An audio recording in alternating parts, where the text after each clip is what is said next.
जय श्री राधे। सदियों के बाद में कभी कभी ऐसा होता है कि कोई एक रचना किसी विद्वान के द्वारा ऐसी रची जाती है जो एक कालजयी रचना हो जाती है। ऐसे उदाहरण हमारे सम्मुख हैं, जैसे कि श्रीमद् भागवत महापुराण, जैसे श्री रामचरितमानस। भगवान वेदव्यास ने श्रीमद् भागवत की रचना की और वो आज तक का एक सबसे अद्भुत ग्रंथ बन गया। परम पूज्यपाद श्री गोस्वामी जी महाराज ने, परम पूज्यपाद श्री तुलसीदास जी महाराज ने श्री रामचरितमानस की जब रचना की तो भारतवर्ष का वो सबसे अद्भुत एक क्षेत्रीय भाषा में लिखा हुआ ग्रंथ, ऐसा प्रथम ग्रंथ बना जो एक क्षेत्रीय भाषा होते हुए भी और पूरे वैश्विक स्तर पर उसको पढ़ा जाने लगा। एक और ऐसा ही ग्रंथ है, वो स्वतंत्र ग्रंथ तो नहीं है क्योंकि वो एक टीका है, वो भागवत जी पर लिखी हुई टीका है जिसकी मैं आज चर्चा करने वाला हूँ। मुझे बड़ी प्रसन्नता होती है उस विषय में बताने में। आप भी अब उसको सुनेंगे, श्रवण करेंगे तो आप भी पाएंगे कि क्या अद्भुत बात है। वो एक ऐसा ग्रंथ है जिसे पढ़ने वालों से ज़्यादा देखने वालों की संख्या बहुत ज़्यादा है। अगर उसका पठन पाठन 10,000 लोग करते हैं तो मान के चलिए कि उसका दर्शन लगभग 10 करोड़ लोग करते हैं। थोड़ा सा आश्चर्यजनक है ना कि किसी ग्रंथ का इतना नाम है कि उसको इतने लोग जानते हैं, इतने लोग उसका दर्शन करते हैं, लेकिन पढ़ते बहुत कम हैं। हाँ, ये बिल्कुल सत्य बात है। मैं चर्चा कर रहा हूँ श्रीमद् भागवत कथा की श्रीधरी टीका की। श्रीमद् भागवत जी की श्रीधरी टीका किसने रची है और क्यों रची है, पहले उसके विषय में जान लो, फिर मैं आपको ये अद्भुत बात बताता हूँ कि ऐसा क्यों है कि उसका दर्शन अधिक है और पठन पाठन कम है। उसको पढ़ने वालों की संख्या अगर 10,000 है तो देखने वालों की, उसका दर्शन करने वालों की संख्या 10 करोड़ में है। तो सर्वप्रथम इसका नाम श्रीधरी टीका क्यों है और क्या इसकी विशेष महत्ता रही है। तो लगभग 10वीं या 11वीं सदी की बात है। दक्षिण भारत के किसी प्रांत में, किसी नगर में एक राजा और एक मंत्री दोनों आपस में चर्चा कर रहे थे। चर्चा करते हुए वो चले जा रहे थे और मार्ग में चलते हुए भगवत धर्म पर चर्चा हो रही थी, भगवान नाम पर चर्चा हो रही थी। तो मंत्री जी बता रहे थे कि राजा को कि महाराज, भगवान नाम में वो दिव्य शक्ति है, वो प्रभाव है कि वो एक पागल से पागल व्यक्ति को भी महाबुद्धिमान बना देता है। मंत्र में ये शक्ति है, मंत्र में ये पावर है। क्योंकि हमारे शास्त्रों में भी कहते हैं ना, मंत्र तीर्थे द्विजय देवई देवज्ञ भेषजो गुरो यादृशिर भावना यस्य सिद्धिर भवति तादृशी। ये जितने भी हमने नाम लिए हैं, है ना, मंत्र, तीर्थ, ब्राह्मण, देव, गुरु, इन सब में हमारी जितनी साधना, जितनी हमारी श्रद्धा होगी, जितनी हम साधना करेंगे इनमें, उतने ही ज़्यादा ये फलदायी होती हैं। राजा कहने लगे, लेकिन मंत्र में इतनी शक्ति किसी पागल को परम विद्वान बना दे?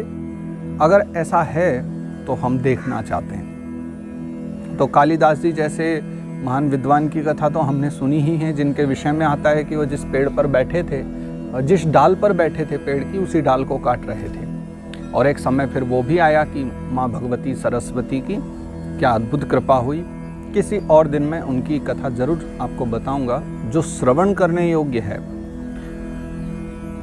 तो राजा और मंत्री ने देखा कि वहां से एक बालक चले जा रहा है, एक बहुत गंदा बर्तन, उसमें थोड़ा सा तेल, उसको लेकर के वो चले जा रहा है। किसी ने दे दिया होगा तो लेकर के चले जा रहा है। राजा कहने लगा, इतना गंदा पात्र कि उसमें भरा हुआ जो तेल इतना गंदा हो चुका है कि वो किसी भी उपयोग का नहीं है, परंतु ये फिर भी लेकर के जा रहा है, क्यों? तो मंत्री ने कहा पूछ लेते हैं। बालक से पूछा, उसका कोई उत्तर नहीं, क्योंकि बालक बुद्धि से बहुत कमजोर था, थोड़ा बुद्धिहीन बालक था। राजा ने कहा कि इस जैसा मूर्ख और कहाँ मिलेगा, इस जैसा बुद्धिहीन कहाँ मिलेगा कि व्यर्थ में ही वो कोई कार्य कर रहा है, जिसकी कोई आवश्यकता नहीं है, जिसका कोई प्रयोजन नहीं है। हमें लगता है कि ये मूर्ख व्यक्ति है और हमें मंत्र के द्वारा क्या प्रभाव होता है वो इस पर देखना चाहिए। तो राजा उसको अपने राज्य में ले आए और राज्य में ला करके उसको नृसिंह मंत्र की शिक्षा दिलवा दी एक ब्राह्मण देवता के द्वारा।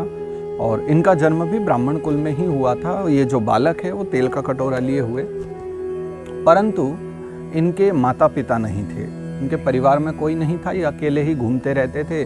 किसी ने कुछ दे दिया तो लेकर चल देते थे, कुछ मिल गया तो खा लेते थे, ऐसा जीवन काटते थे। और जब राजा के साथ भवन में आ गए तो वहाँ एक ब्राह्मण के द्वारा इनको मंत्र की शिक्षा मिली और इन्होंने अनवरत बिना कुछ सोचे विचारे उस नृसिंह मंत्र का जाप प्रारंभ कर दिया। और दिन भर ये जब बैठे रहते तो वो मंत्र का ही जाप करते रहते। बस वही सिखाया था ब्राह्मण देवता ने कि इस मंत्र का जाप करते रहो। और जाप करते करते करते उनको बहुत वर्ष बीत गए। तो एक दिन भगवान नृसिंह उनसे प्रसन्न हुए। वागीशायस्य वदने लक्ष्मीर्यस्य च वक्षसि यस्यास्ते हृदये संवित तम नृसिंहमहं भजे। भगवान नृसिंह प्रकट हो गए और प्रकट होकर के उन्होंने जब उस बालक को दर्शन दिए तो उससे पूछा कि तुम्हें क्या वर चाहिए। तो उस बालक ने कहा कि मैं बुद्धिहीन हूँ, मुझे सब कुछ समझ में नहीं आता, प्रत्येक बात को मैं समझ नहीं पाता, मुझे थोड़ा सा ज्ञान दे दीजिए। और उन्होंने जब प्रार्थना की तो नरसिंह भगवान ने उनको वेद, वेदांगादि, वेदों के उपांगादि और सभी षट दर्शनों का ज्ञान देने का वरदान दे दिया। और नरसिंह भगवान की कृपा हुई और पल भर में ही, वर्षों का परिश्रम था जो साधना कर रहे थे, परंतु आज पल भर में ही भगवान नरसिंह की कृपा से उनको सारा दिव्य ज्ञान प्राप्त हो गया। तब उन बालक ने ये श्लोक गा करके वागीशायस्य वदने लक्ष्मीर्यस्य च वक्षसि यस्यास्ते हृदये संवित तम नृसिंहमहं भजे। भगवान नरसिंह को मैं प्रणाम करता हूँ, नमन करता हूँ। और भगवान नरसिंह को प्रणाम करके बड़े विद्वान हो चुके, क्योंकि नरसिंह भगवान के वरदान से उनको सब ज्ञान मिल गया था, तो ज्ञान से भरे हुए, ज्ञान का सागर परंतु हृदय से सहज श्रीधर जी महाराज, हाँ ये श्रीधर जी महाराज थे, वापस भवन में आ गए, राजा से मिले और राजा के सम्मुख बैठ करके जब उन्होंने अपने ज्ञान के विषय में बताया, नरसिंह भगवान की कृपा के विषय में बताया, फिर तो बड़े बड़े विद्वानों के साथ उनकी चर्चा होने लगी और उनके अद्भुत ज्ञान को देख करके, ऐसे प्रकांड विद्वान को अपने राज्य में देख करके सब बड़े प्रसन्न हो गए।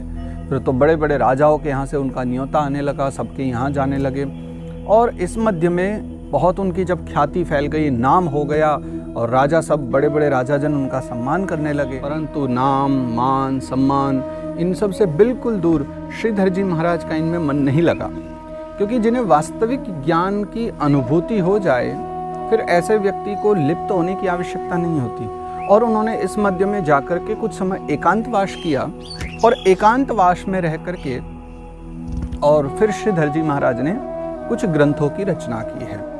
तो उन्होंने अधिकतम लिखा नया नहीं है, उन्होंने लिखी हुई वस्तुओं की टीका ज़्यादा की है। जैसे कि श्रीमद् भागवत महापुराण, श्री विष्णु पुराण और श्रीमद् भगवद गीता, इनके ऊपर उन्होंने टीका लिखी, क्योंकि वो मानते थे कि हम ऐसे नहीं हैं जो कुछ नया लिख सकें। जो कुछ लिखा हुआ है हम उसी को अपने शब्दों में बखान करेंगे, हम उसकी व्याख्या करेंगे। तो उन्होंने इन तीनों की बहुत अद्भुत टीका की, श्रीमद् भगवद गीता की, श्रीमद् भागवत जी की और विष्णु पुराण की।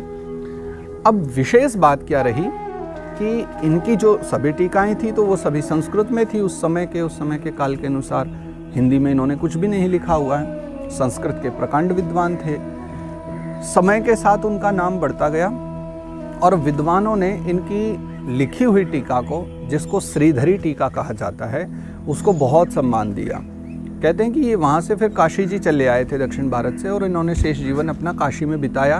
वहाँ कुछ विद्वानों ने आपत्ति भी की थी इनकी श्रीधरी टीका पर, परंतु इन्होंने ले जाकर के वो पोथी वेणी माधव भगवान के चरणों में रख दी और फिर स्वयं भगवान ने ही प्रत्यक्ष वहाँ जो संत महात्मा जन थे उनको इस भागवत की महिमा के विषय में बताया, श्रीधरी टीका के विषय में। तो श्रीधर जी महाराज जिन्होंने ये दिव्य ग्रंथों की टीका की है, नया न लिख करके जो लिखा हुआ था ऋषियों के द्वारा, उन्हीं ग्रंथों को पुनः सबको समझाने के लिए टीका लिखी।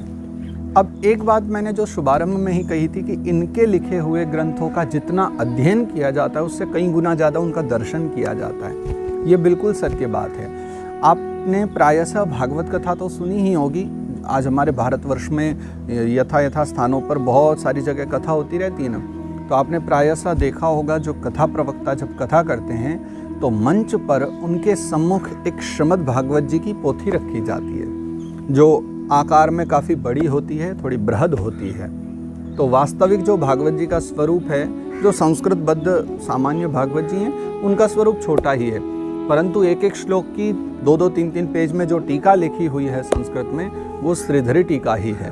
और आप पूरे भारतवर्ष में जहाँ भी कथा हो, जहाँ भी आप दर्शन करेंगे पोथी का, वो सब श्रीधरी टीका ही हैं। इसलिए मैंने कहा कि उनको पढ़ने वालों की संख्या अगर 10,000 है तो उनका दर्शन करने वालों की संख्या 10 करोड़ है, क्योंकि उनको पढ़ना तो सबके लिए संभव नहीं है किसी गुरु की शरण में जा कर के, और तभी उसका अध्ययन कर पाते हैं, परंतु दर्शन उनका सभी करते हैं। प्रत्येक कथा में पूरे 7 दिवस तक पोथी ही सबसे ऊपर विद्यमान होती है, जो श्रीधर जी महाराज के द्वारा लिखी हुई श्रीधरी टीका कहलाती है, और उसी श्रीधरी टीका का हम दर्शन करते हैं। तो ये कठिन नहीं है। एक बुद्धिहीन व्यक्ति को बुद्धिमान बना देना, ये क्षमता नाम में है। जाकी कृपा पंगु गिरि लंघे, अंधरे को सब कछु दर्शाई, बहिरो सुनहि मूक पुनि बोले। तो ये स्वाभाविक है, ऐसा अनेकों बार हुआ है, ऐसी कृपा प्रसादी हमें मिल जाती है, परंतु इसे हम क्योंकि चमत्कार कहने लगे हैं, इसलिए इसका दर्शन करना भी उतना ही कठिन होता है। लेकिन जीवन में बहुत सारे लोगों ने इस कृपा का अनुभव किया है, जिस कृपा का अनुभव श्रीधर जी महाराज ने किया, एक सामान्य छोटे से बालक से और परम विद्वान श्रीधर स्वामी तक पहुंचने की जो उनकी जीवन यात्रा थी, वो बड़ी अद्भुत रही। भागवत टीका लिखने की जो यात्रा थी, वो बड़ी अद्भुत रही। समाज के कल्याण की भावना को लेकर के जिन्होंने अपना पूरा जीवन इन दिव्य ग्रंथों के टीका लिखने में, इसको समझने में, सहज करने में जो अपनी समय लगाया, जो अपना जीवन का काल लगाया, उन सभी के लिए ऐसे महापुरुष को मैं बारंबार प्रणाम करता हूँ, वंदन करता हूँ। और आप सभी ऐसे दिव्य महापुरुषों के लीला चरित्र श्रवण करते रहें, जिनके जीवन चरित्र हमारे जीवन का चरित्र बनाने के लिए लाभदायक होते हैं। तो हम पुनः मिलते हैं कुछ एक अच्छी जीवनचर्या के साथ, एक जीवन चर्चा के साथ, महापुरुषों की कथा के साथ में। तब तक आप सभी स्वस्थ रहें और आनंदित रहें। सभी को मेरा प्रणाम। जय श्री राधे।